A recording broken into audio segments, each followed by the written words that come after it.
예, 시작하겠습니다. 진보당 수석 대변인 홍성규입니다. 반도체 노동자들을 쥐어짜겠다고 국민의힘이 극적으로 친중 대변신에 나섰습니다. 가는 곳마다 중국인들이 탄핵 소추에 찬성한다며 가짜 뉴스까지 유포하며 협중과 반중에 앞장섰던 국민의힘이 이번에는 느닷없이 중국 찬양에 나섰습니다. 이 극적인 대변신의 이유는 오직 우리 반도체 노동자들을 쥐어짜기 위함입니다. 권성동 국민의힘 원내대표는 오늘 아침 당정협의회에서 중국의 고강도 근무 문화를 칭송했습니다. 최근 발표된 딥시크를 거론하며 오전 9시부터 오후 9시까지 주 6일 근무를 뜻한다는 이른바 966 문화까지 언급했습니다. 참으로 참담합니다. 반도체 산업 위기의 극복 방안이 고작 노동자들을 더 쥐어짜는 것이라니 그 시대착오적인 아니라고도 끔찍한 인식을 강력히 규탄합니다. 온통 나라가 중국에 넘어가고 있다며 그 호들갑을 떨더니만 우리 노동자들을 쥐어짜기 위해서는 쪼르르 중국 찬양 대열에 앞장서는 그 경박함과 천박함 또한 역겹기 짝이 없습니다. 노동시간 단축과 노동환경 개선은 그 무엇으로도 거스를 수 없는 역사의 정방향입니다. 반도체 산업뿐만 아니라 그 어떤 영역도 예외일 수 없습니다. 현장에서 직접 일하고 있는 연구개발 노동자들조차 압도적으로 생산성 향상과도 전혀 관련이 없다고 답하지 않았습니까? 국민의힘뿐만 아니라 더불어민주당도 마찬가지입니다. 왜 사용자의 일방적인 요구에만 할 말이 없다며 뒷걸음질 치고 있습니까? 거대 양당의 시대착오적이고 퇴행적인 짬짬이 절대로 조금도 용납할 수 없습니다. 이상입니다.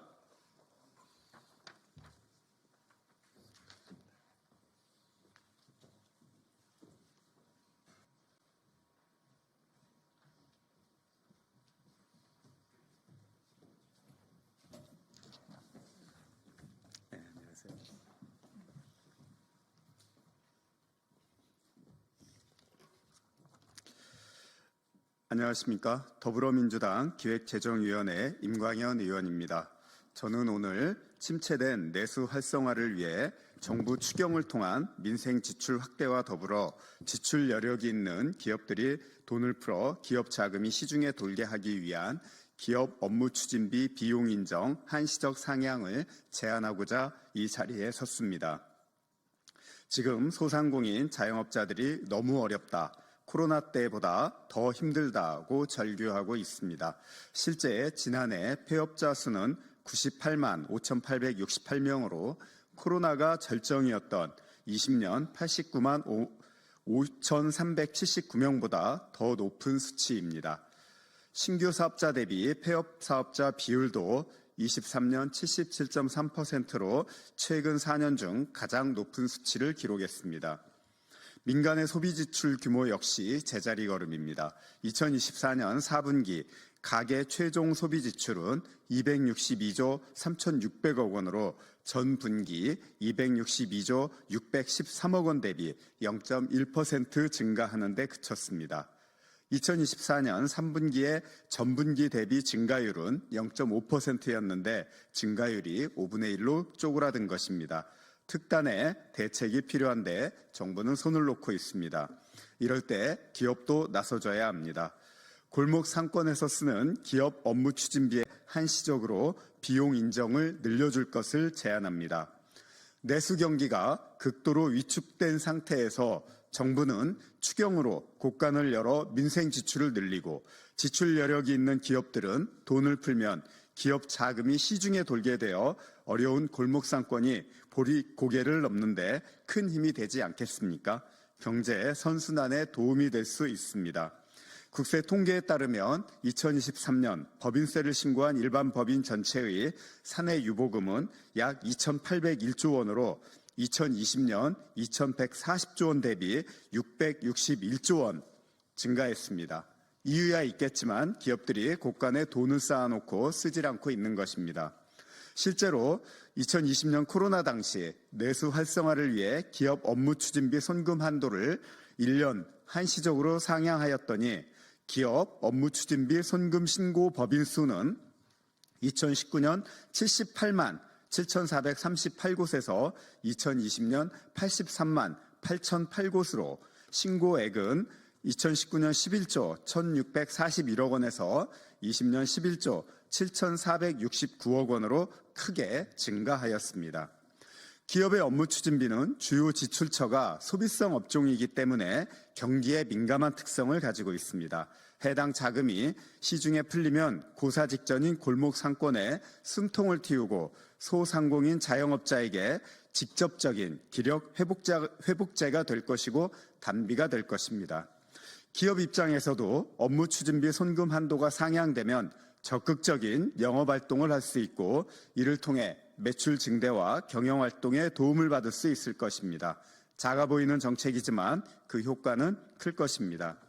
이를 위해 조세특례제한법 일부 개정 법률안 개정을 통해 기업 업무 추진비 수익금액별 한도를 100억 원 이하는 현행 0.3%에서 0.35%로 100억 원 초과 500억 원 이하는 현행 0.2%에서 0.25%로 500억 원 초과는 현행 0.03%에서 0.06%로 확대 적용하고자 합니다. 초과 한도 손금 인정 시 호텔업 및 여관업, 주점업, 그 밖의 오락이나 유흥을 목적으로 하는 소비성 서비스업에 대한 지출은 제외합니다. 코로나 시기 개정 사례도 있기 때문에 정부도 별다른 이견 없이 수용 가능할 것입니다. 기업 업무 추진비 손금 한도 상향으로 침체된 내수 경기에 온기가 돌기를 기원합니다. 이상입니다.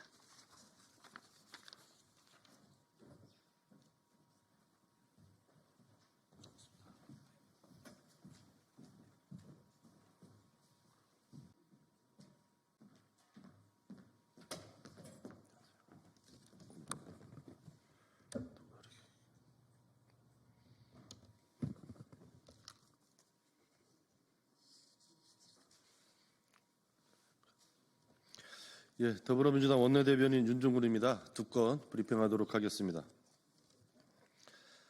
구치소 앞에 줄을 서겠다니 국민의힘은 내란 수계의 꼭두각시 정당이 될 셈입니까? 국민의힘 권영세 비대위원장과 권성동 원내대표가 구치소를 찾아 윤석열을 아련했습니다. 이들 투톱에 따라 국민의힘 의원들도 앞다퉈 윤석열 면회 대열에 동참하고 있습니다. 구치소 앞에 길게 면회줄을 서고 있을 국민의힘 의원들을 생각하니 기가 막힙니다. 국민의 대표라는 사람들이 내란 수계에게 가서 충성을 맹세하고 지령을 받아 나오겠다는 말입니다. 국민의힘은 내란 수계 윤석열의 지령에 움직이는 꼭두각시 정당, 내란 선동 부대를 자처하겠다니 국민을 위한 공당이기를 완전히 포기했습니까? 내란 전에는 김건희의 온갖 불법 의혹을 지키는 수문장 행세를 하더니 내란 후에는 법원 폭동을 비워 헌법재판소를 흔드는 등 법치주의를 무너뜨리는 돌격대를 자임하고 있습니다. 국민의힘이 이렇게 국론을 분열시키고 사법질서를 무너뜨리는 동안 민생과 경제는 절벽 아래로 추락하고 있습니다. 심지어 국민의힘은 관세 전쟁에 초당적으로 대처하자는 민주당의 국회 통상특위 구성 제안마저 사실상 거부했습니다. 대체 민생과 경제를 어쩔 생각입니까? 내란 수계를 살리기 위해 민생 경제를 벼랑 아래로 추락시킬 작정입니까? 대체 국민의힘은 국민의 힘입니까? 국민의 짐입니까?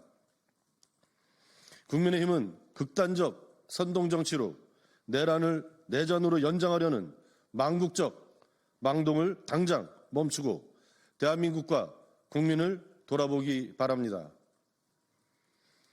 국민의힘이 계속해서 내란 수계의 지령으로 움직이는 꼭두각시 정당처럼 극단적 선동정치에 앞장선다면 내란 공모당을 넘어 위헌정당, 역적 도당이라는 오명을 얻게 될 것임을 경고합니다.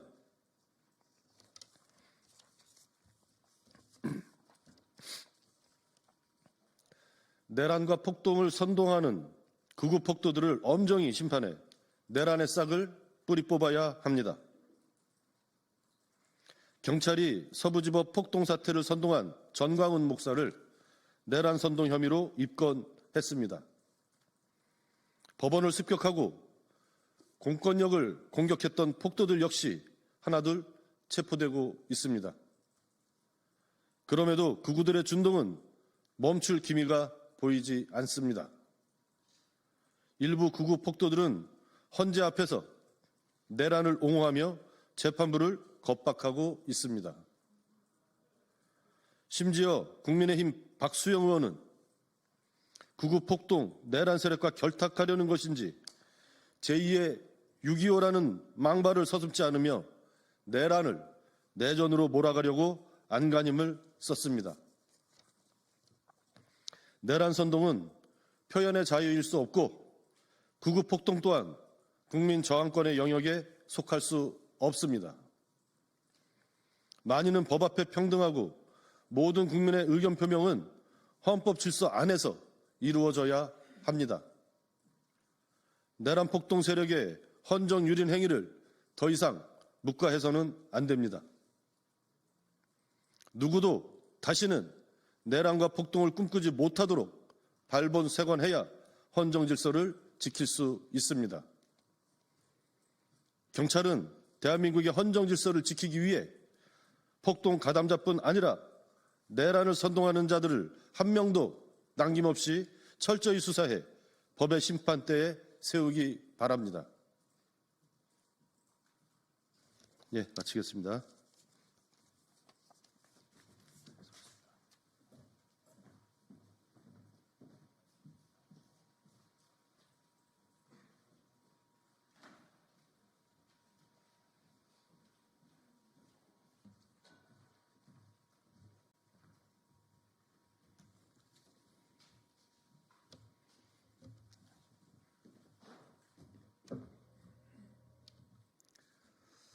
예, 안녕하십니까. 더불어민주당 수석대변인을 맡고 있는 조승래 의원입니다. 설 연휴 지나고는 처음 이 자리에 서서 브리핑하는 것 같습니다. 언론 여러분 새해 복 많이 받으십시오. 두 건의 브리핑을 하도록 하겠습니다. 병력 철수를 직접 지시하고 의원이 아닌 요원을 끌어내라고 했다는 윤석열, 모두 거짓말이었습니다. 이제 누구도 내란을 부정할 수 없습니다. 오늘 윤석열과 내란 가담 장성들의 헌법재판소 대질신문을 앞두고 윤석열의 뻔뻔한 거짓말을 산산조각내는 생생한 증언과 물증이 쏟아지고 있습니다. 오늘의 대질신문에서도 경고성 계엄이라는 윤석열의 궤변이 얼마나 파렴치한지 낱낱이 드러날 것입니다. 이제 남은 것은 법의 엄정한 심판입니다. 옥중 궤변을 퍼나르며 내란 수괴를 비호하는 국민의힘도 더 이상 진실을 거부하지 마십시오. 검찰의 공소장도 내란 수괴 윤석열의 죄상을 낱낱이 밝히고 있습니다. 국회와 선관위를 병력 투입 대상으로 지목한 것도, 언론사 단전 단수를 지시한 것도 윤석열이었습니다. 곽종근 전 특전사령관의 옥중 노트는 윤석열과 김용현의 거짓말을 모조리 무너뜨리고 있습니다. 병력 철수 지시는 없었고 병력 투입 목적은 질서 유지가 아니라 국회 접수였습니다. 의원이 아니라 요원을 끌어내라고 했다는 주장 역시 왜곡이라고 직격했습니다. 12.3 내란은 경고성 계엄이 아니라 헌정 질서를 무너뜨리고 독재 체제를 만들기 위한 친위 쿠데타였으며 모든 지시의 정점에 윤석열이 있었다는 것이 재삼 확인되었습니다. 언론에 보도된 노상원 수첩 속 내란 계획 역시 섬뜩합니다. 판사, 경찰 간부, 심지어 천주교 신부님들까지 수거해 북한 접경지의 수집소에 가두려 했습니다. 이것이 내란이 아니고 무엇입니까? 이제 누구도 국헌문란 내란임을 부정할 수 없습니다. 경고성 계엄이라는 등 의원이 아닌 요원을 끌어내라고 했다는 등 궤변을 늘어놓아서는 안 됩니다. 구치소 앞에서 줄지어 윤석열을 면회하며 내란 수괴의 꼭두각시 노릇을 하겠다는 국민의힘은 정신 차리십시오. 내란을 부정하고 극단적 선동을 일삼는 행위를 당장 중단하십시오. 내란을 저지르고도 궤변과 거짓말로 국민을 기만하는 뻔뻔한 자들, 내란을 선동하고 폭동을 부추기는 자들은 가혹한 법의 심판을 기다려야 할 것입니다. 예, 다음입니다. 최상목 권한대행은 위기에 빠진 대한민국 경제를 살릴 의지와 능력이 있기는 합니까? 2023년 56조 원에 이어 2024년에도 30조 원의 세수 펑크가 예측되고 있습니다. 정부의 실정을 덮기 위한 뻥튀기 세수 추계 때문입니다. 더욱이 올해도 세수 예측에 실패했을 가능성이 크다고 합니다. 무능한 국가 경영과 내란으로 나라 경제가 무너지고 있습니다. 최상목 권한대행은 경제 수장으로 국가 재정을 엉터리로 운영한 것도 모자라 내란 종식마저 방해하고 있습니다. 최상목 권한대행은 그 짧은 시간 7번이나 거부권을 행사하며 윤석열의 아바타 같은 모습을 보이고 있습니다. 이 정도면 대통령 권한대행이 아니라 내란 수괴 권한대행입니다.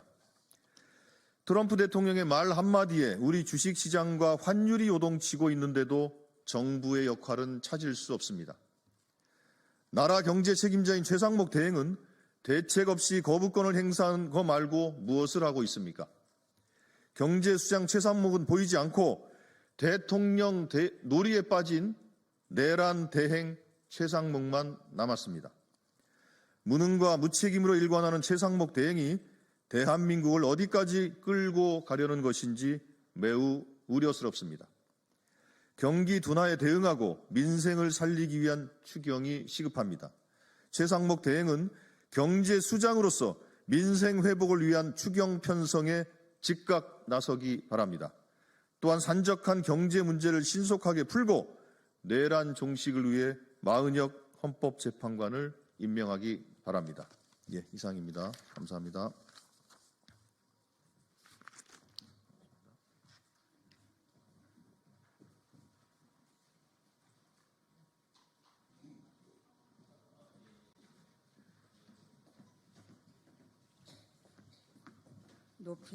높이 한번 보세요. 맞는지. 됐어요? 앞에서 됐어요? 저기 이 정도면 될 것 같은데요. 네.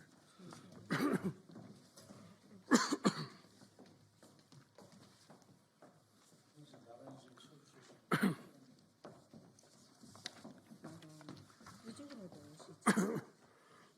한 분은 이쪽으로 한번 보세요.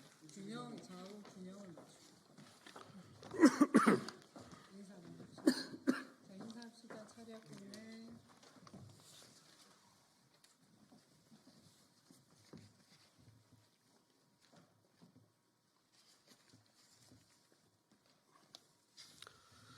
연금연구회 리더 윤성명입니다. 연금연구회는 지속가능한 연금 및 노후소득보장 체계 구축을 모토로 한 사회봉사단체입니다. 연금연구회가 긴급 기자회견을 하게 된 이유를 말씀드리겠습니다. 낸 것보다 훨씬 더 많이 받는 연금제도를 37년째 운영하다 보니 국민연금 건강상태가 너무도 나빠졌습니다. 겉은 멀쩡해 보여도 눈에 보이지 않는 빚인 미적립 부채가 벌써 1,825조 원, 즉 GDP 대비 81% 정도가 되고 있습니다. 우리 손자, 손녀 세대가 연금 혜택을 누리기 위해서는 고통스러운 개혁이 불가피합니다. 상황이 이러한데도 연금 개혁이라는 이름을 붙여가며 연금 계약을 하려 하고 있습니다. 받는 돈을 지금처럼 월급의 40%로 유지하고 내는 돈은 현재 9%에서 15%로 올려도 재정 안정이 안정 달성이 어렵다는 진단이 나왔는데도 말입니다. 그런데 내는 돈은 찔끔 올리는 조건으로 받는 돈도 더 올리겠다고 합니다. 2월 안으로 통과시키겠다는 받는 돈을 4%포인트나 더 올리는 소득 대체율 44%, 보험료 13% 안의 실체를 제대로 이해해야 합니다.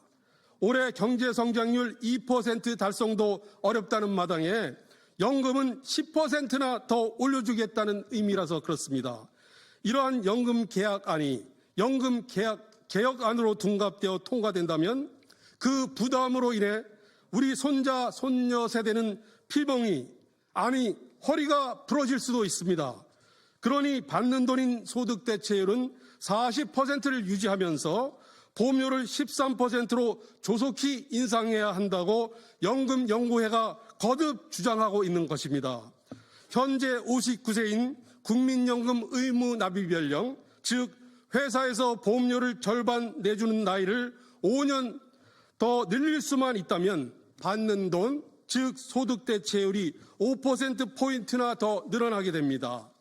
또한 노동시장 개혁을 통해 일본에서는 이미 보편화된 퇴직 후 재고용 제도 도입으로 지금보다 5년을 더 일할 수 있게 된다면 연금 받는 돈 5%포인트가 늘어나는 것 외에도 5년 동안의 월급과 퇴직금을 더 받을 수 있어 일석삼조의 효과를 누릴 수 있습니다.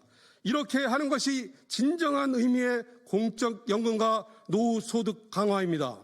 이를 실행에 옮기기 위해서는 국회 환경노동위원회 등 다른 상임위원회가 보건복지위원회와 함께 논의해야 합니다. 그러니 국회 여러 상임위원회가 동시에 참여하는 특위 구성이 불가피하다고 강조하고 또 강조하는 것입니다. 제 발언에 이어 연금연구회 김신영 총무와 김규찬 청년회원이 발언을 이어가도록 하겠습니다. 감사합니다.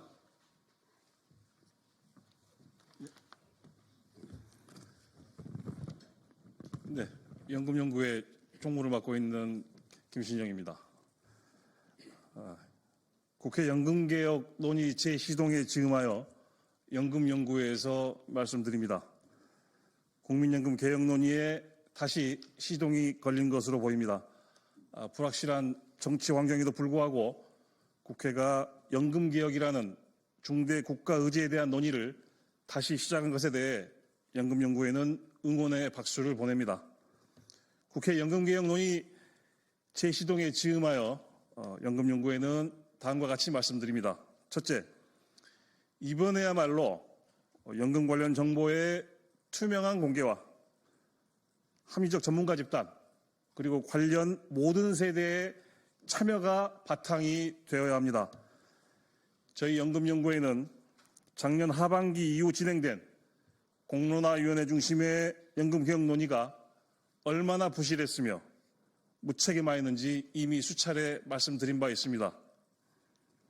마땅히 공개되어야 될 수치는 비밀에 붙여졌었고 왜곡된 정보가 제공됐으며 석연치 않은 의제 설정 그리고 대표당 구성 이것 등으로 인해 수기 민주주의 제도의 본질이 훼손되었었습니다.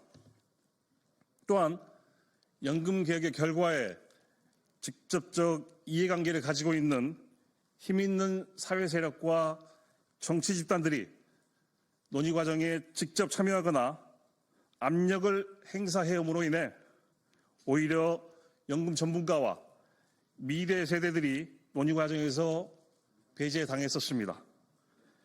연금개혁 논의 결과의 정당성은 논의 과정과 절차의 공정성에 기반합니다.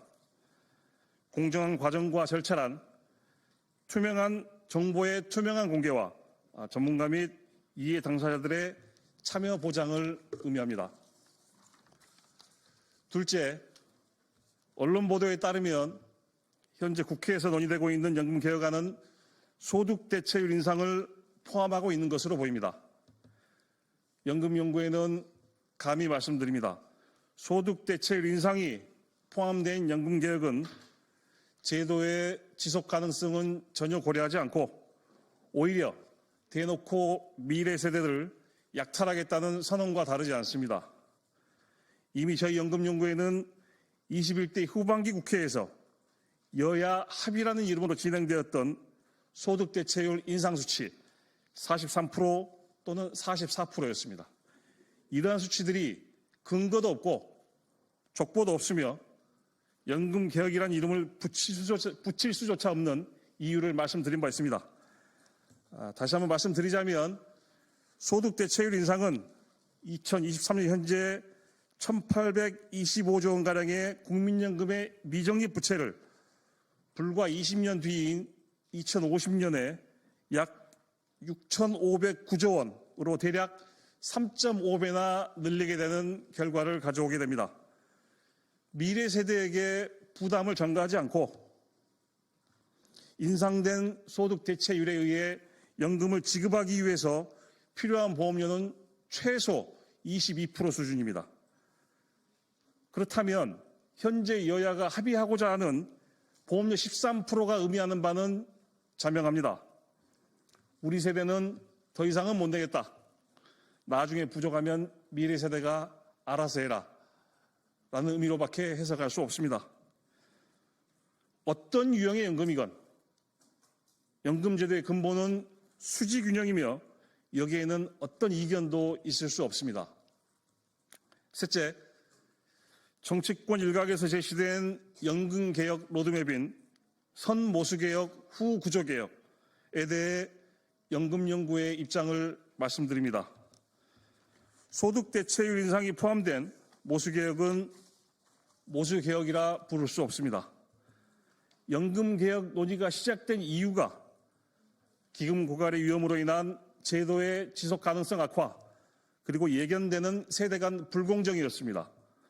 이러한 상황에서 모수개혁의 결론은 당연히 보험료 인상과 소득대체율 인하 또는 유지여야 합니다.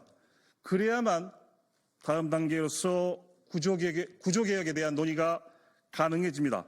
만약 모수개혁이라는 이름하에 미래 세대의 동의는커녕 이들의 분노를 조장하는 소득대체율 인상이 진행된다면 연금개혁을 위한 논의는 단 한 발의 진전도 이루지 못할 것입니다. 정치권은 왜 20, 30대에서 국민연금의 전면 폐기를 주장하는 목소리가 커지고 있는지를 잘 생각해 보시기 바랍니다. 넷째, 노인 빈곤 문제 해결을 위한 방안으로 소득 대체율 인상이 필요하다는 주장에 대해서 말씀드립니다. 국민연금의 낮은 소득 대체율이 지금 한국의 노인 빈곤 문제의 원인은 아닙니다. 따라서 지금 한국의 노인 문제 해결의 해결 방안이 국민연금의 소득 대체율 인상이 될 수도 없습니다. 사회 지표로서 노인 빈곤율 수치가 갖는 방법론상의 문제점은 차치하고라도 노인 문제 해결 방법으로 국민연금 소득 대체율 인상을 제시하는 것은 이론적으로도 실증적으로도 입증된 바 없습니다.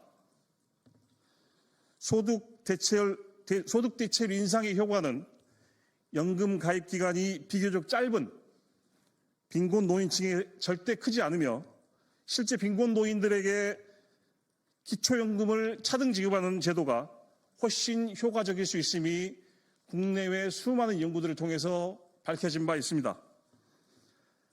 매번 마치 정가의 보도처럼 OECD 최고 수준의 소득 빈곤율 수치를 들이대며 국민연금 소득 대체율을 높여야 한다고 주장하는 소위 연금 전문가분들께 이제 그만 왜곡된 논리를 중단하고 이 문제에 관하여 연금연구회와 토론회장에 나서주시기 바랍니다. 일시와 장소를 정해주시면 저희는 참석하도록 하겠습니다.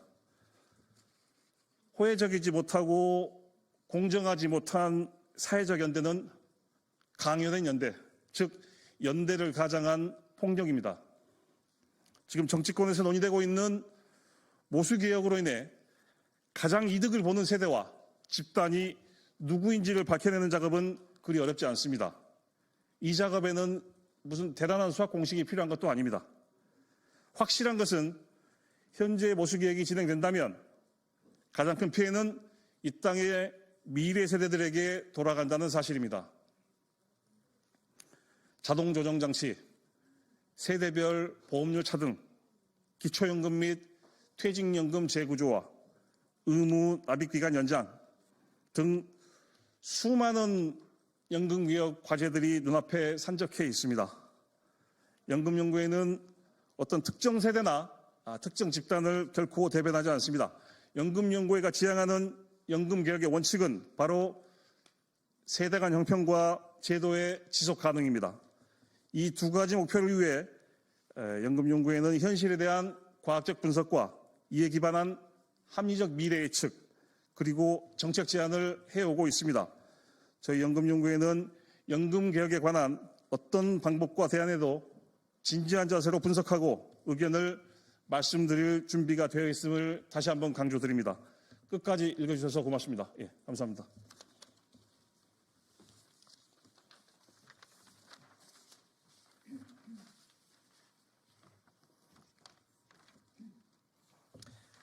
네, 안녕하십니까. 연금연구회 김규찬입니다. 저는 오늘 연금연구회 청년 세대를 대표해 나온 것이 아닙니다. 대한민국의 청년들을 대변하여 이 자리에 섰습니다. 지금 대한민국은 중요한 결정을 앞두고 있습니다. 지속 가능한 미래를 만들 것인가, 아니면 다음 세대에게 위기를 떠넘길 것인가. 보건복지부에 따르면 2055년이면 연금장구가 바닥난다고 합니다. 그런데도 받는 돈을 더 늘리자는 논의가 최근 지속되고 있습니다. 고갈될 것이 뻔한 연금에 더 많은 지급을 약속하는 것에 많은 의문이 듭니다. 또한 연금이 고갈되면 국가 부채로 메우겠다는 발상도 좋지 않습니다. 자본주의에서 부채는 더 나은 미래를 위한 투자로 사용되어야 합니다. 하지만 연금장구의 적자를 부채로 메우는 것은 미래 세대에 빚을 떠넘기는 것입니다. 정부와 국회에 요청드립니다. 청년 세대에게 더 많은 기여를 요구하는 것이 현실적으로 가능한지 냉정히 검토해 주시길 바랍니다. 대한민국은 현재 인구 감소로 인한 노동력과 총수요의 감소, 그리고 제조업과 첨단 기술의 국제 경쟁력 악화로 성장 동력을 잃어가고 있습니다. 이러한 상황에서 청년들이 더 큰 부담을 지는 것은 단순한 희생이 아닌 국가의 희생입니다.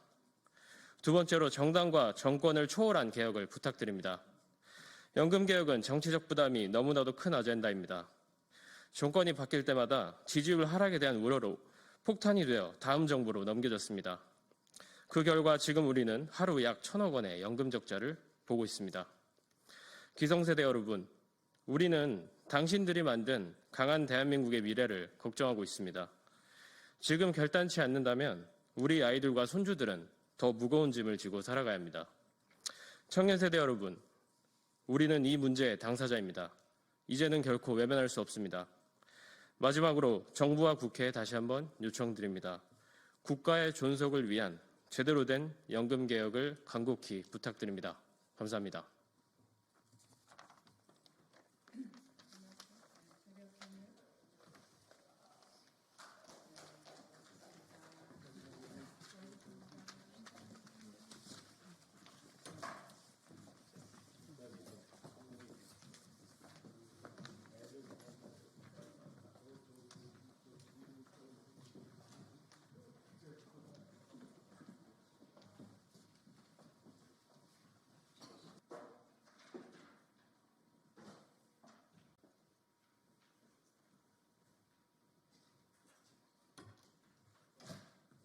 안녕하세요.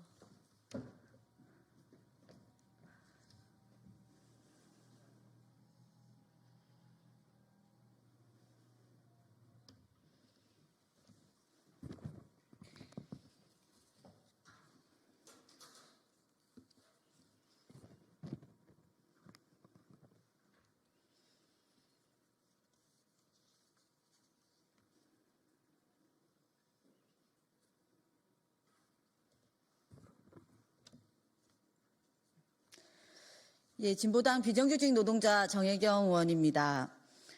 이재명 대표의 반도체법 관련해서 주 52시간 토론에 관련한 기자회견을 좀 하도록 하겠습니다.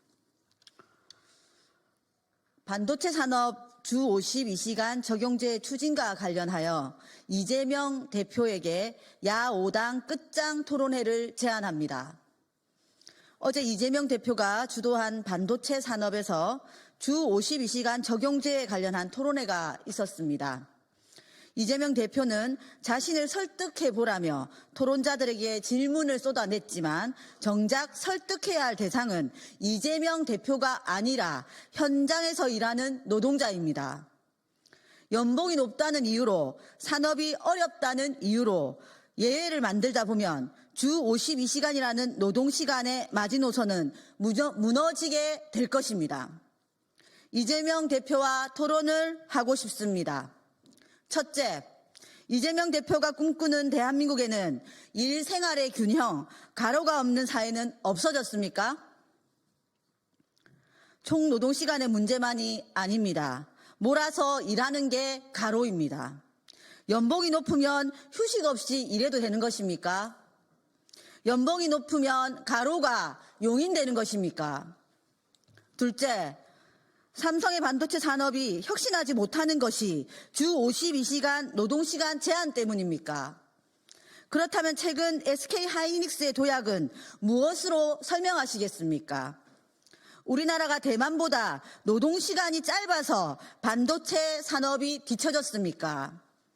반도체 산업 지원과 노동법은 구분되어야 하지 않겠습니까? 셋째, 현행 제도에서 주 40시간 제도에 대한 예외를 두어 주 64시간까지 일할 수 있는 특별 연장 근로 제도가 있습니다. 삼성도 이 제도를 활용하고 있습니다. 주 64시간, 이것도 부족해서 더 일해란 말입니까? 넷째, 몰아서 일하고 몰아서 쉰다고요.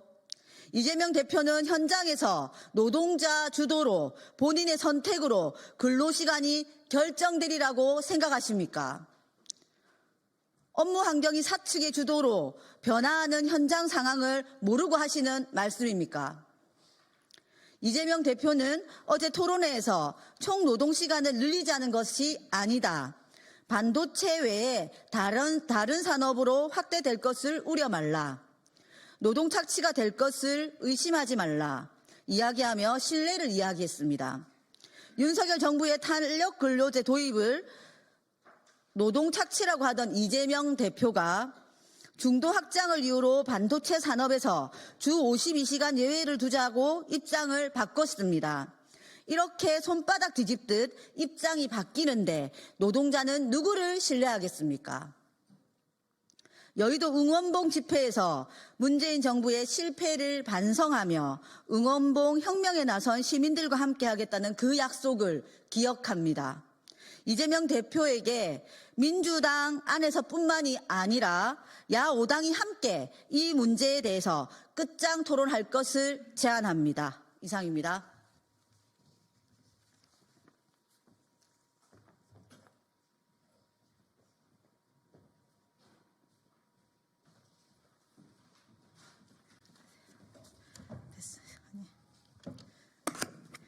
네, 안녕하십니까. 더불어민주당 국민소통위원회 2월 4일 화요일 민주파출소 현황 및 대응 브리핑 하겠습니다. 민주파출소 현황은 2월 3일 24시간 기준으로 2,571명이 방문했고 752건의 제보가 있었습니다.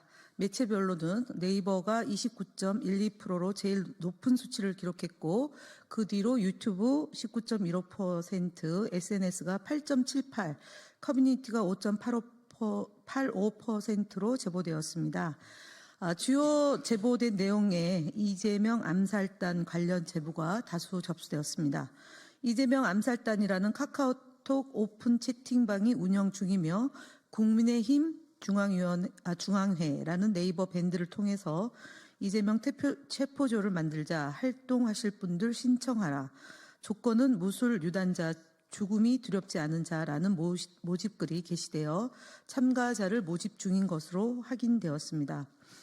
국민소통위원회는 이러한 위험천만한 행위를 강력히 규탄하며 즉각적인 중단을 경고합니다.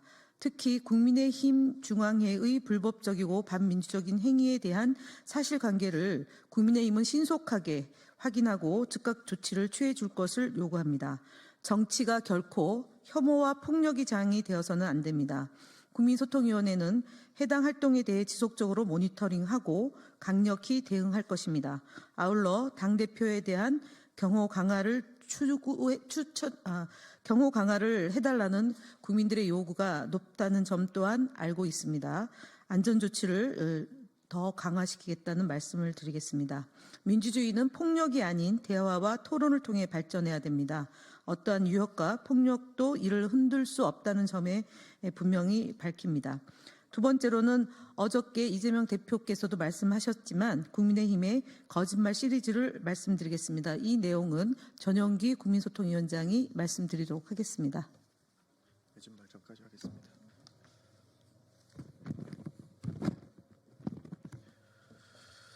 네, 국민소통위원회는 오늘부터 국민의힘 거짓말 시리즈를 시작합니다. 공당의 거짓말은 개인의 거짓말보다 훨씬 더 큰 공신력을 가지고 있으며 그 파급력은 언론과 사회를 통해 끊임없이 재생산됩니다. 이는 결국 국민들의 정치에 대한 신뢰를 무너뜨리고 민주주의의 근간을 위협하는 결과로 이어질 수밖에 없습니다. 이에 국민소통위원회는 국민의힘의 거짓 주장과 왜곡된 정보를 바로잡고 국민들에게 정확한 사실을 알리기 위해 이 시리즈를 기획했습니다.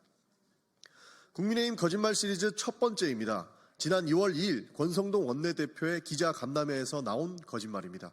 먼저 권성동 원내대표는 기자간담회에서 민주당이 4.1조 원의 규모의 민생 예산을 삭감했다고 주장했습니다. 그러나 이는 사실과 다릅니다. 민주당이 삭감한 예산은 증빙 없는 지출, 집행률 낮은 사업, 법적 근거가 없는 편성 등 기준으로부터 철저한 심사를 통해 조정된 것입니다. 구체적으로 삭감된 예산의 대부분은 용처가 불명확한 예비비 2.4원과 금리 2.4조 원과 금리 인하 전망에 따라 불필요해진 국고채 이자 상환액 0.5조 원입니다. 이는 국민 생활과 집결된 실질적 민생 예산이 아니라 국민과 기업에 피해를 주는 삭감이 전혀 아닙니다. 따라서 민생 예산을 삭감했다는 권 원내대표의 주장은 명백한 거짓말입니다. 두 번째로 권 원내대표는 재난대응 예산 1조 원 삭감되었다고 주장했습니다. 하지만 이는 사실을 왜곡한 주장입니다. 2023년 예비비 집행률은 고작 29%에 불과했으며 실질적인 재난대응에 활용되지 않은 예산은 대거 남아 있었습니다. 그럼에도 정부는 예비비를 오히려 14.3% 늘려 4조 8천억 원을 편성했습니다. 이는 건전재정 원칙에도 맞지 않는 과도한 예산 편성입니다. 또한 재난대응을 위한 각 부처의 재해재난 대비책 9,270억 원과 재해대책 국고채 무부담 행위 1.5조 원이 별도로 마련되어 있어 재난대응에 차질이 발생할 이유가 전혀 없습니다. 세 번째로 권 원내대표는 민주당이 R&D 예산을 대폭 삭감했다고 비난했습니다. 그러나 이 역시 사실이 아닙니다. 민주당은 R&D 예산을 단독으로 삭감한 적이 없습니다. 여야는 예산심사 과정에서 유사 중복 과제나 연내 집행이 어려운 사업에 대해 합의 통해 결정을 내렸습니다. 즉 이는 여야가 함께 책임지고 결정한 사안이며 민주당만의 일방적인 조치가 아닙니다. 권 원내대표의 주장은 여야 합의 과정을 무시한 왜곡된 발언에 불과합니다.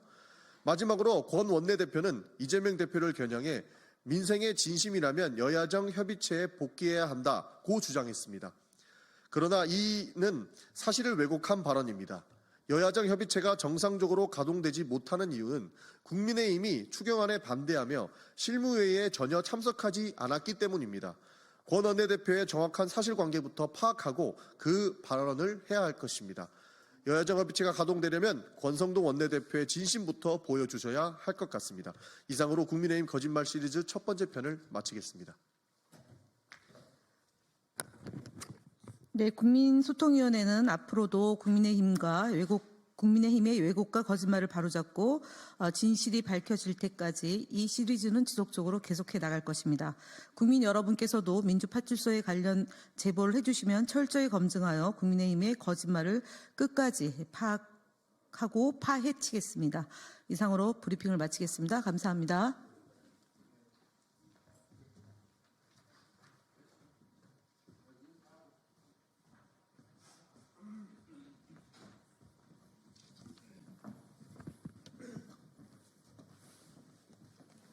네,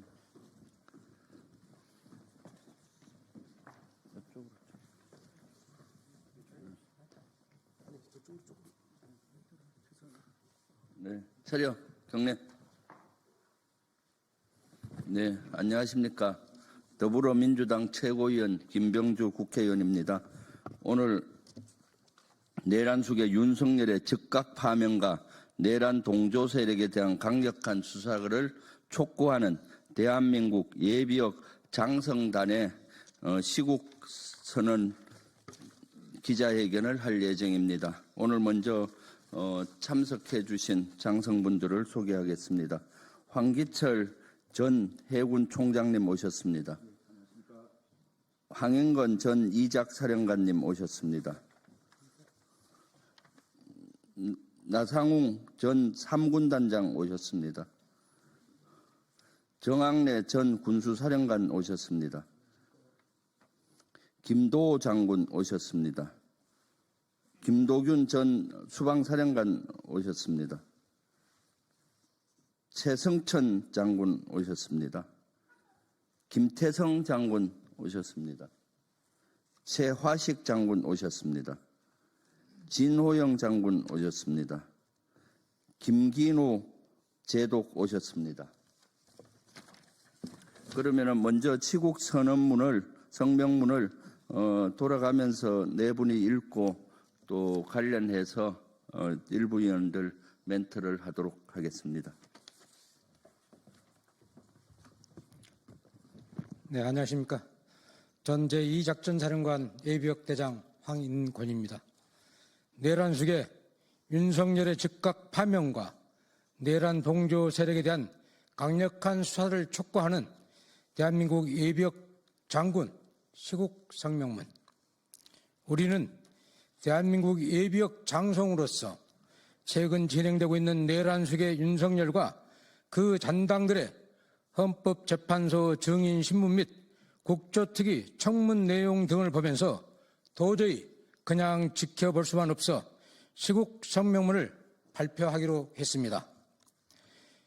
12.3 친위 쿠데타가 발생한 지 2달이 지났고 대한민국의 국격과 민생 경제가 심각한 상황으로 실추되고 있는데도 반헌법적 내란 행위를 일으킨 내란 수괴와 그 잔당들의 거짓 언행과 책임 회피성 발언을 보면서 우리 국민들은 참을 수 없는 분노와 참담함을 느끼고 있습니다. 우리 국민들의 인권을 유린하고 대한민국 역사를 퇴행시킨 국민적 배신 행위에 가담하거나 동조한 핵심 인원들에 대한 직무 배제 또는 수사조차 미진하게 이루어지고 있는 실태를 묵도하면서 이게 정상적인 법적 절차를 진행하고 있는 것인가 하는 의구심을 갖지 않을 수 없었습니다. 내란숙의 윤석열과 함께 내란을 일으킨 김용현과 계엄군으로 현장에 투입된 여인영, 이진우, 각종근 등 몇몇 작전 지휘관을 제외하고는 나머지 핵심 동조 세력들은 아무 일 없듯이 지금도 임무를 수행하는 한심하고 위험한 상황이 지속되고 있습니다. 특히 헌법재판소 증인신문과 국정조사특위 청문 과정에서 보여지고 있는 내란 동조 및 내란 부역으로 의심되는 인원들의 거짓 진술과 사실관계를 심각하게 왜곡하는 발언들은 도를 넘어서고 있습니다.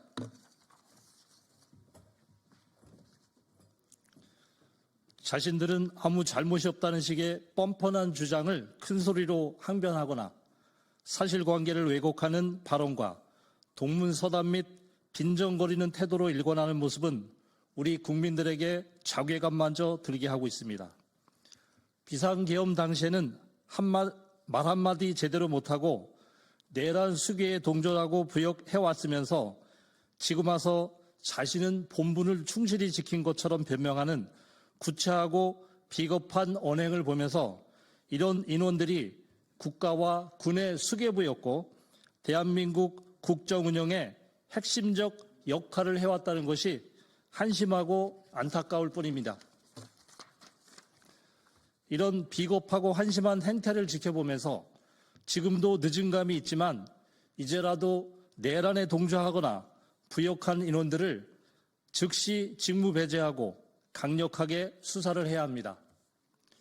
비상계엄 당시 내란 속에 윤석열과 함께한 신원식 안보실장과 인성환 차장 그리고 최병옥 국방비서관을 비롯한 대통령실 관계자, 내란 핵심 동조자 김용현과 함께한 국방부 및 합참의 핵심 관계자, 또한 윤석열과 김용현에 부역한 것으로 의심되는 각군 본부 및 예하 작전부대의 핵심 관계자들에 대한 직무 배제 또한 강력한 수사가 지금이라도 적극적으로 이루어져야 합니다.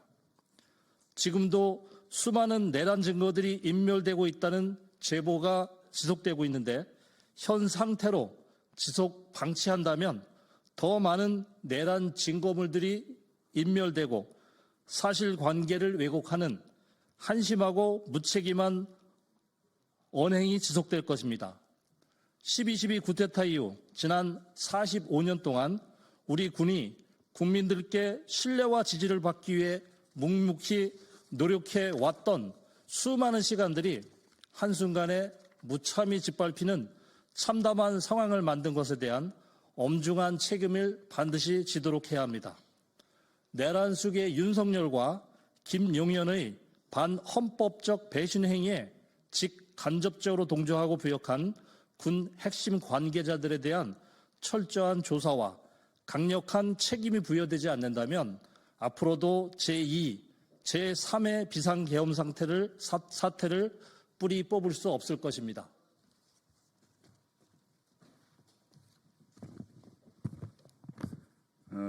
혹자는 내란 동조 세력들을 모두 직무 배제하면 국방 안보 분야에 문제가 생기지 않겠느냐는 우려의 목소리를 내고 있습니다. 이것은 우리 군을 가소평가하는 말씀입니다.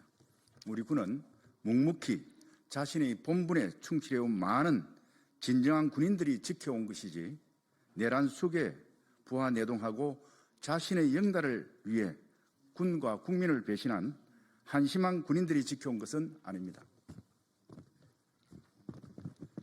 그 사람들보다도 국가와 국민을 더 사랑하고 군사 전문가로서 뛰어난 능력과 리더십을 갖춘 훌륭한 현역 군인들이 있습니다.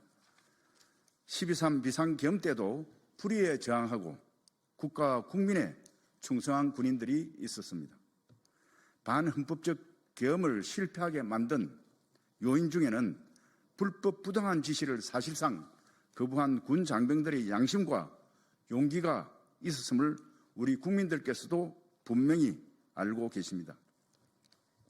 반헌법적 내란 행위에 동조하고 부역한 인원들이 우리 군과 국가에 가장 위험한 인물인 만큼 이들을 직무에서 배제되고 자신의 잘못에 상한 책임을 지도록 할 때 우리 군은 더욱 튼튼해지고 국민들의 신뢰와 지지를 받을 수 있을 것입니다.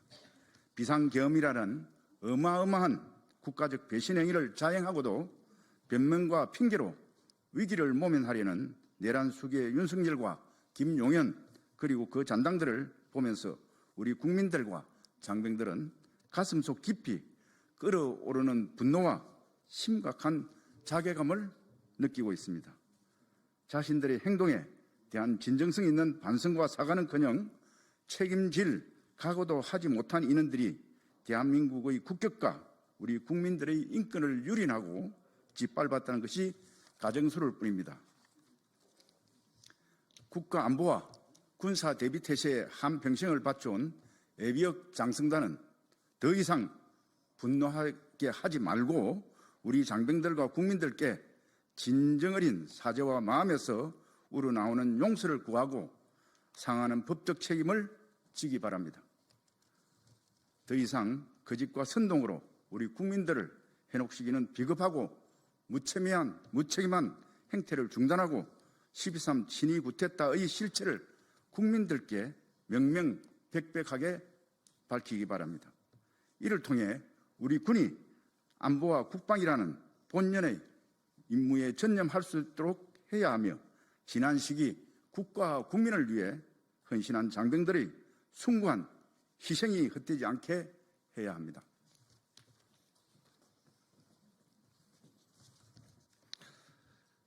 대한민국 예비역 장성단의 이름으로 내란숙의 윤석열과 그 잔당 그리고 정부 및 정치권에 강력히 촉구합니다. 첫째, 내란숙의 윤석열과 김용현은 더 이상 거짓 선동과 책임 회피성 언행을 중단하고 우리 국민들께 머리 숙여 석고 대죄하라.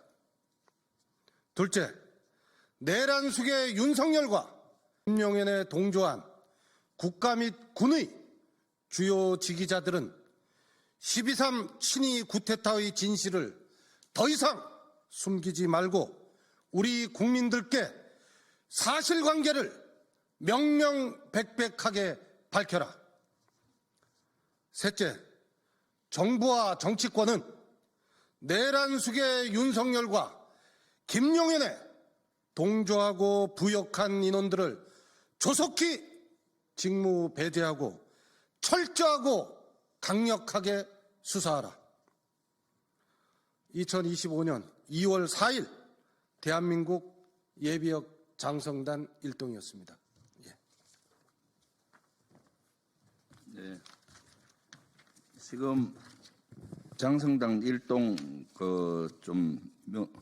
일동으로 했는데 이름을 정확히 한번 다시 부르겠습니다. 김병주, 황기철, 황인건, 구석종, 김도호, 김도균, 최승천, 김태성, 최화식, 김용식, 진호영, 김사진, 이재각, 김기노, 하영재, 이진용, 문원식, 나상웅, 정황래, 송경호 이상입니다. 여기는 육해공군 장성들이 다 포함이 되어 있습니다. 그러면은 우리 김도호 장군께서 한 말씀하겠습니다. 예비역 공군소장 김도호입니다. 1961년 5.16 군사 쿠데타 때 미국의 주한미군 사령관인 맥어루드 대장께서 당시 윤보순 대통령을 찾아와 일군 사령관과 함께 내란군을 척결하자고 이야기를 했습니다. 당시 그 이야기를 들었던 윤보순 대통령께서는 전쟁 끝난 지 10년도 되잖아. 여기서 진압을 하게 되면 남남 갈등으로 남남 내전이 난다. 그래서 못하겠다고 거절을 했습니다. 지금 윤석열과 그 일당은 반헌법적, 반법률적 행위를 한 뒤에 영의 몸이 되어 있습니다. 그들에게 노블리스 오블리지를 요구하지는 않습니다. 그들은 이미 도덕적 타락인 노블리스 말라드를 행하고 있습니다. 현명하신 국민 여러분께서 윤보선 대통령과 지금 윤석열 대통령과 그 잔당들을 잘 평가해 주시길 바라겠습니다. 이상입니다. 네. 김도균 장군 한 말씀. 네. 최근 진행되고 있는 이 헌법재판소의 증인 신문이나 또 내란 국조특위에 나와서 진술하는 그 인원들의 그 언행을 보면서 우리 예비역 장성단은 분노하지 않을 수가 없습니다. 반헌법적인 12.3 비상계엄 사태 시에는 말 한마디 제대로 하지 못했던 인원들이 자기들이 자기의 직분에 충실했던 것처럼 큰 소리로 변명하는 그런 행태를 보면서 저자들이 국가와 군의 국정 운영을 담당했던 최고 책임자들이었다는 것이 한심하고 참담한 그런 느낌이었습니다. 내란 정국을 조기에 종식하고 이제 민생 경제에 집중해야 될 때입니다. 그러기 위해서는 내란숙의 윤석열과 김용현의 동조한 동조 세력 및 부역한 인원들에 대한 조속한 직무 배제 및 강력한 수사가 진행되어야 한다고 힘주어 말씀드리고 싶습니다. 이들이 아무 일도 없다는 듯이 자기 직무를 하고 있는 지금 상황은 정상적이지 않습니다. 그리고 내란 행위에 대한 증거들이 지속적으로 인멸되고 있음을 강조하고 싶습니다. 이들에 대한 즉각적인 직무 배제 및 강력한 수사가 선행되어야 될 시점이라고 말씀드리고 싶습니다. 예, 이상입니다. 네, 이상으로 마치겠습니다. 감사합니다.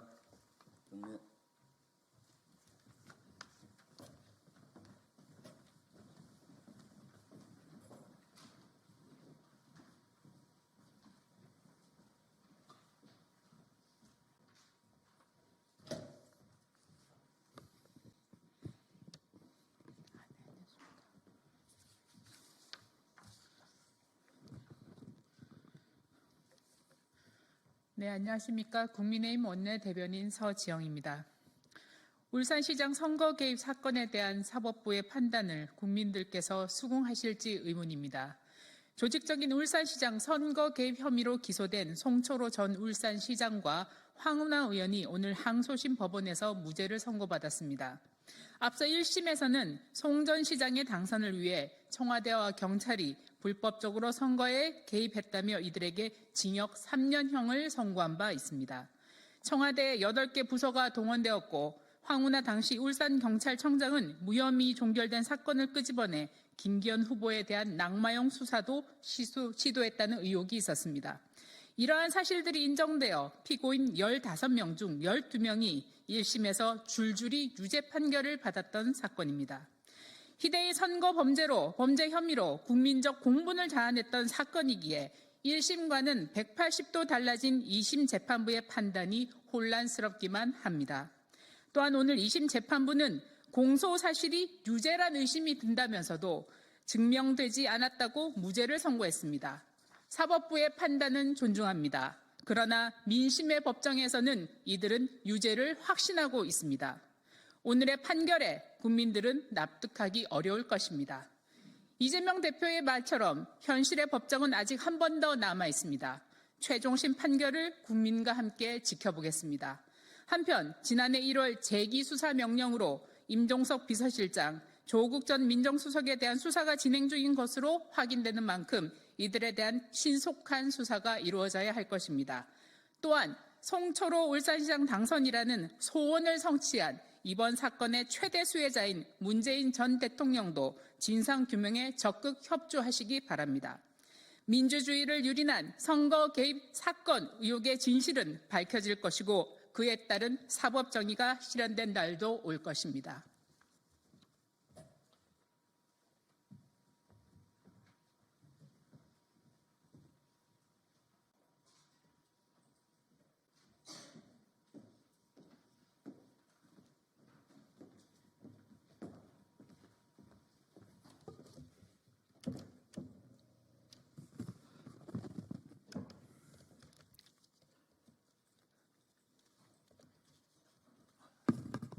헌재의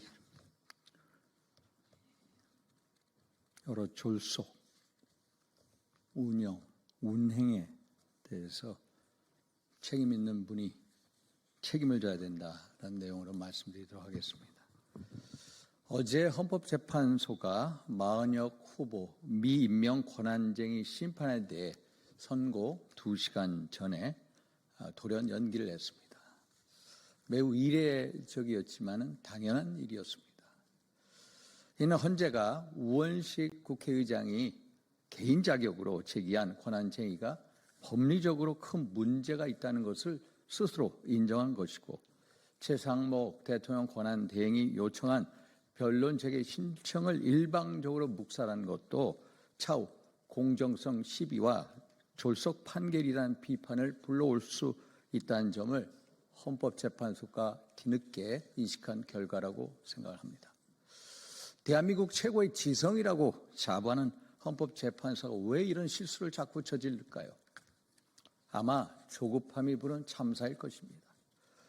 윤석열 대통령의 탄핵 심판과 그리고 이재명 대표의 공직선거법 위반 관련 2심 선고가 맞물려 있는 상황에서 정책 편향성에 매몰된 몇몇 헌법재판소 재판관의 조급함이 헌법과 법률과 양심을 뒤로하고 문제를 독단적으로 운영한 결과일 수도 있고, 이준석 방통위원장 탄핵안이 기각된 것을 보며 윤석열 대통령 탄핵 심판이 기각될 수 있겠다고 생각했을 수도 있었을 것입니다.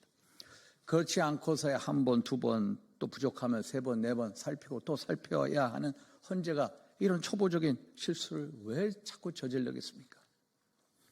사실 지금까지 헌법재판소의 파행과 불공정에 대한 문제는 수없이 제기되어 왔습니다. 우선 대통령 탄핵소추 내용에서 내란죄를 삭제하며 정책 중립성을 위반했다라는 의혹을 받았고, 헌법재판소법 32조에 보면은 체포, 소추 또는 수사가 진행 중인 사건의 기록은 송부를 요구할 수 없다라고 명시되어 있는데도 불구하고 국회 탄핵소추단이 자료 송부 촉탁 요구를 받아들여서 대통령 탄핵심판 재판부가 12.3 비상계엄 수사기록 요청을 채택한 것도 위법성 논란을 불러일으켰습니다.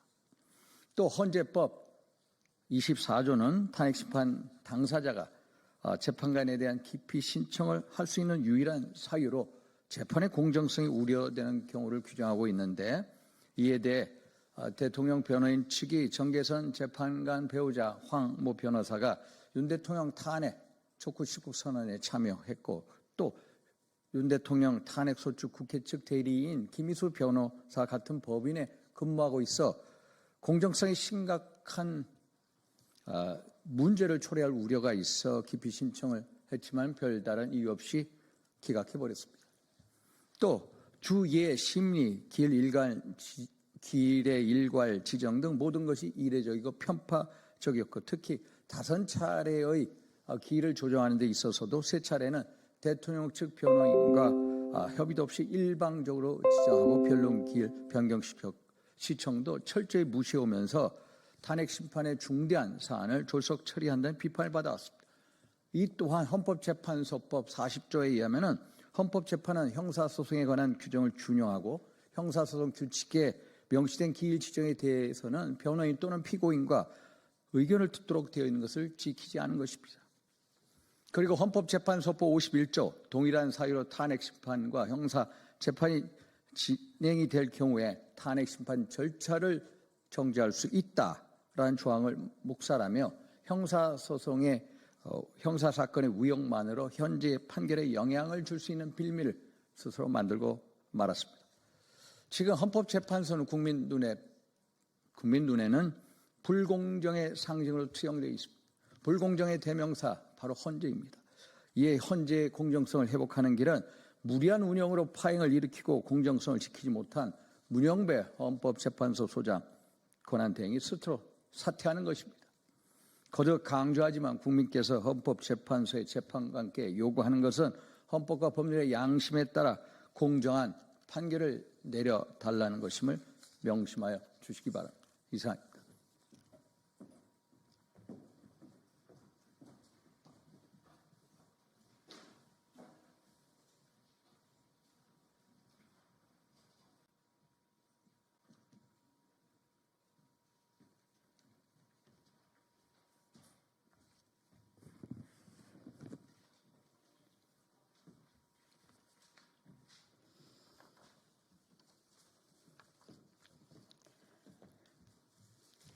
네, 진보당 최재희 구로구청장 후보의 구로구 천왕동 수소발전소 추진 철회 촉구를 하는 기자회견 진행하겠습니다.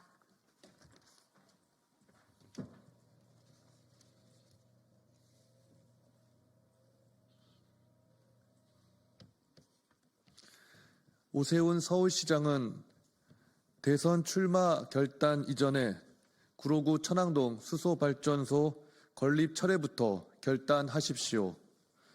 구로구 천왕동 차량기지에 수소발전소 건립이 추진 중입니다.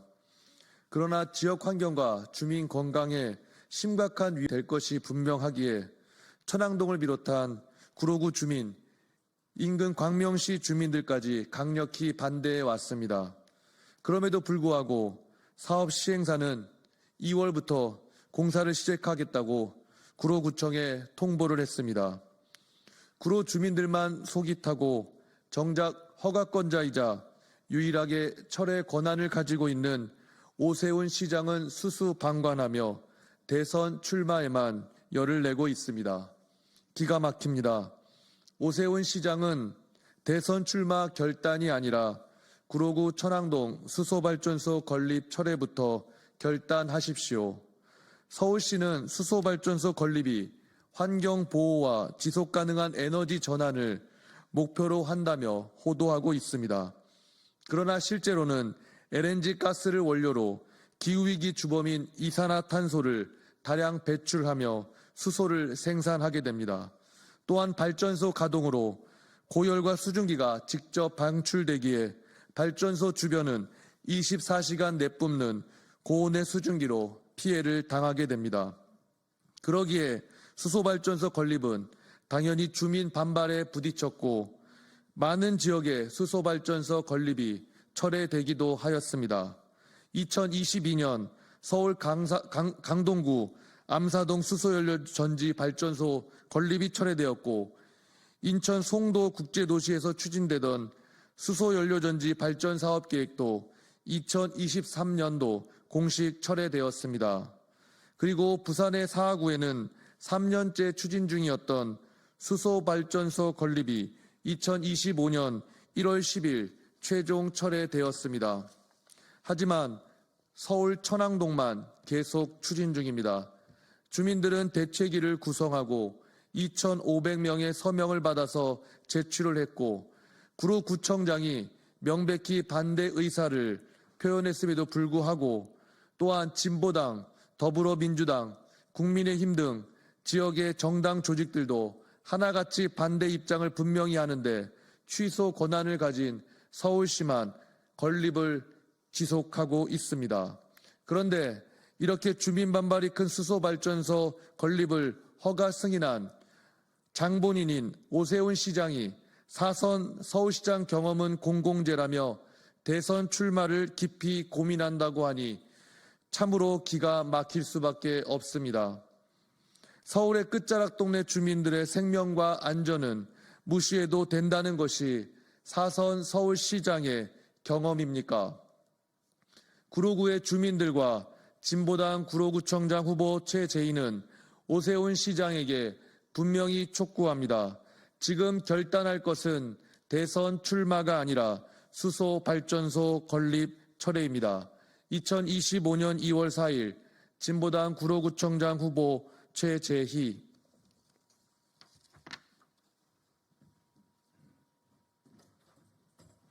네, 이상 기자회견 마치겠습니다. 고맙습니다.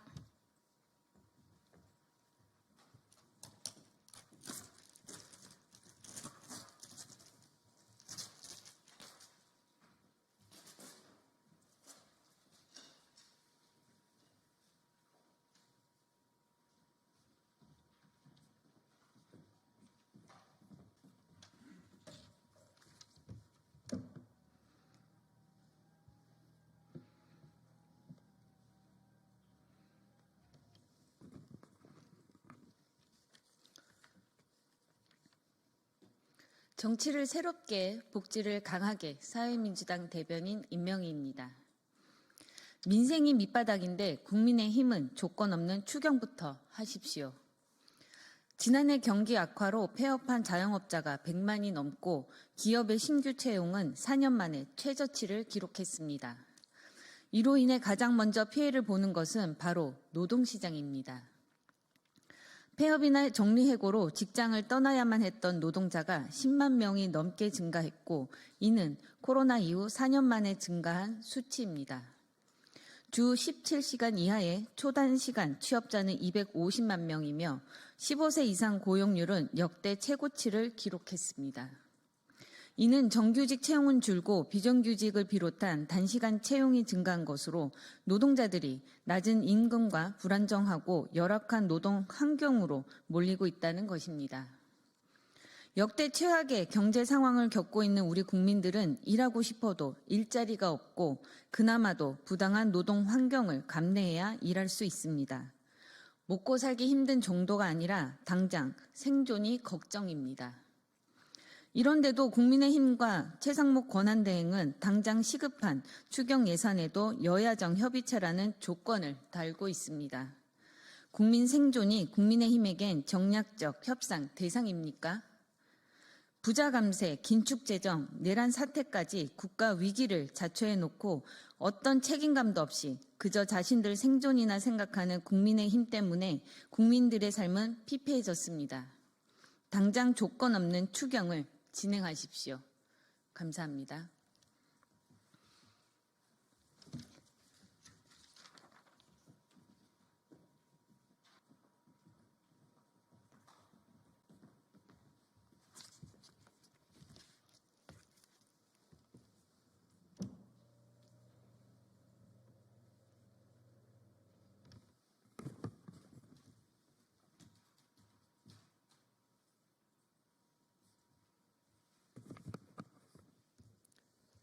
개혁신당 조휘진 대변인 미국발 관세 전쟁에 대해서 논평하겠습니다.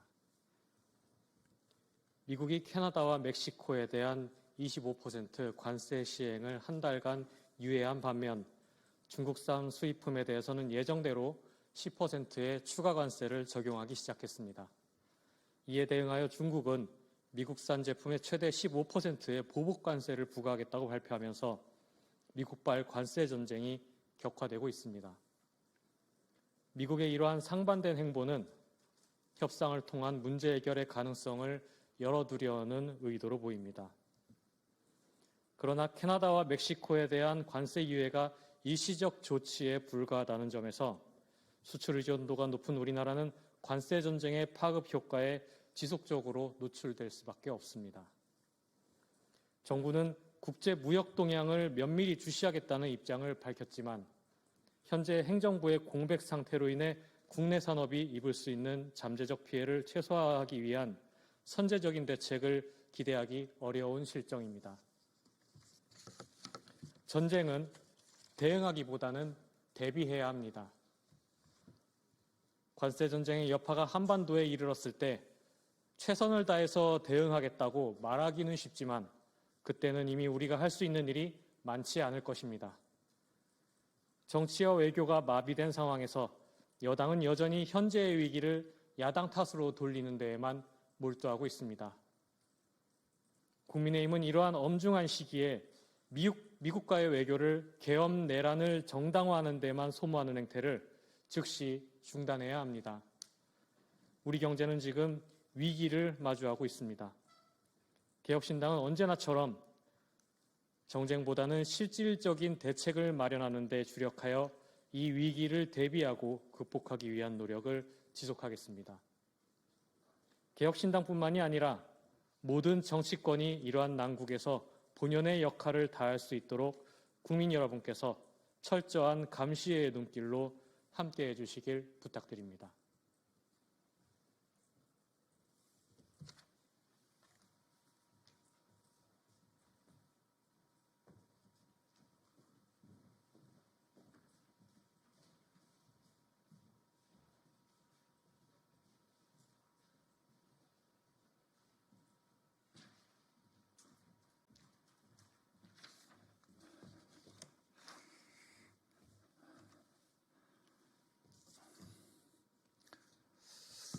예, 국민의힘 신동욱 수석 대변인입니다.